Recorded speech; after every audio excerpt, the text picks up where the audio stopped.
dos amigos en esta mesa de diálogo. Saludo al querido y respetado Jaime Hernández, editor en el periódico La Jornada de La Jornada Sin Fronteras. Querido Jaime, gracias por acompañarnos. Buenos días.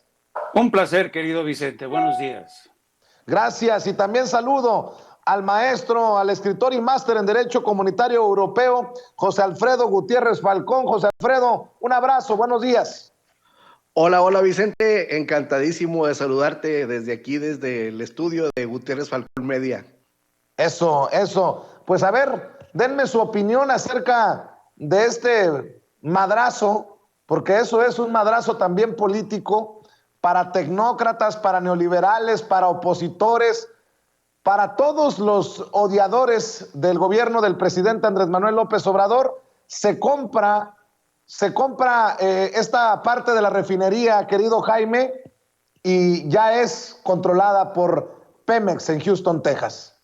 Sí, y para que se materializara esta compraventa, México y Pemex y el propio López Obrador tuvieron que sortear innumerables obstáculos de los que no se han hablado muchísimo. Enfrentó la férrea resistencia de algunos congresistas del Partido Republicano que son fanáticos de Donald Trump, y lo interesante del caso que entre ellos estuvo el congresista por Texas, uno de los más conservadores, es un congresista republicano por Texas que en junio del año pasado, este congresista que se llama Brian Babby, escribió una carta dirigida a la entonces secretaria del Tesoro y a la secretaria de Energía, que se entrevistó ayer con el presidente, advirtiéndole sobre el riesgo que suponía esta venta de Deer Park al Pemex, al gobierno de México. Y este congresista está usando un discurso que, no te extrañe, vamos a ver repetirse en numerosos medios financieros de los más influyentes. Y este discurso son dos simples enunciados. Ojo, México no tiene la capacidad para gestionar, para administrar esta planta, esta refinadora. Y dos, el hecho de que Pemex y México se hagan con el control de esta nueva refinería de Deer Park va a causar desastres naturales. O sea, ya de antemano, este congresista tejano y medios de comunicación especializados están lanzando una campaña para advertir sobre el riesgo, sobre el peligro de que México asume el control de Deer Park. Esto, como te imaginarás, pues te habla un poco también de este tufo racista condescendiente que los republicanos, porque los republicanos, y específicamente desde Texas, siempre se han opuesto a la contrarreforma energética del presidente López Obrador. Es decir, ayer aparentemente todo se selló, miel sobre hojuelas, no va a haber ningún problema, pero va a seguir esta campaña para tratar de presentar a Pemex y al gobierno de México, primero, como un gobierno que no está preparado para administrar este tipo de monstruos, y dos, que esto seguramente se va a traducir en un riesgo para la naturaleza y la salud de millones de ciudadanos en Texas. Así es que, efectivamente, ayer se cerró un capítulo interesante, pero ya sabes, Vicente, que la historia no se escribe por capítulos, no es como si llegaras tú y con una tijera inauguraras, cortas un listón y ya a partir de aquí se da otro capítulo de historia. No, la historia es caprichosa.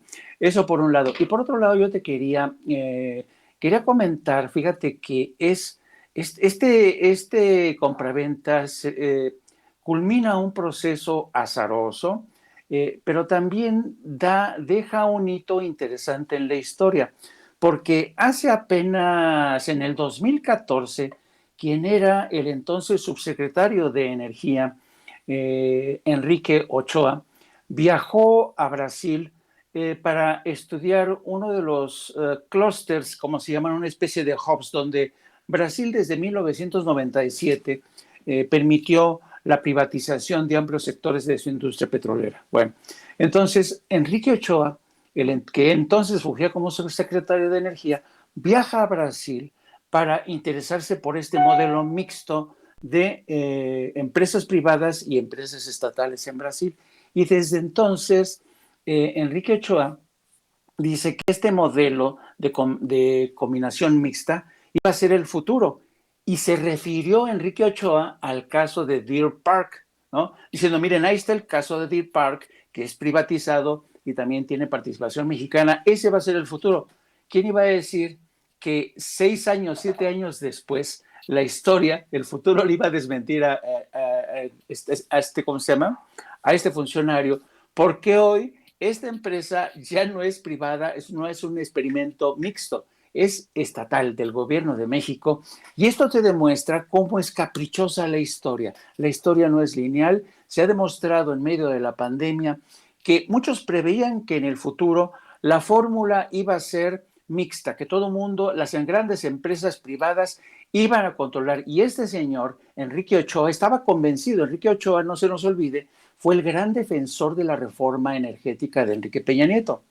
Y 7 años después, resulta ser que ese modelo se está yendo a pique, ¿no? Y que todo está volviendo a reconsiderarse en medio de la pandemia, de la crisis energética en Europa, cuando muchos países están regresando al carbón, a la industria, a la energía nuclear, y México está asegurándose en medio de ese caos el manejo de un sector tan estratégico como el del gas y del petróleo para asegurarse su independencia y su soberanía. Así es que bienvenido sea esta compraventa. Y un último apunte. Yo no sé si te diste cuenta que en la mañanera de hoy el presidente utilizó un lenguaje muy interesante. Dijo, el acuerdo con compañías de energía de Estados Unidos va a darse caso por caso. Caso por caso. ¿Qué significa eso? Significa que el presidente de México ha dicho, bueno, ok, nosotros para que veamos, vamos a revisar caso por caso las empresas. En cierto sentido, el presidente ya está cediendo a las presiones de Estados Unidos, pero hasta cierto punto.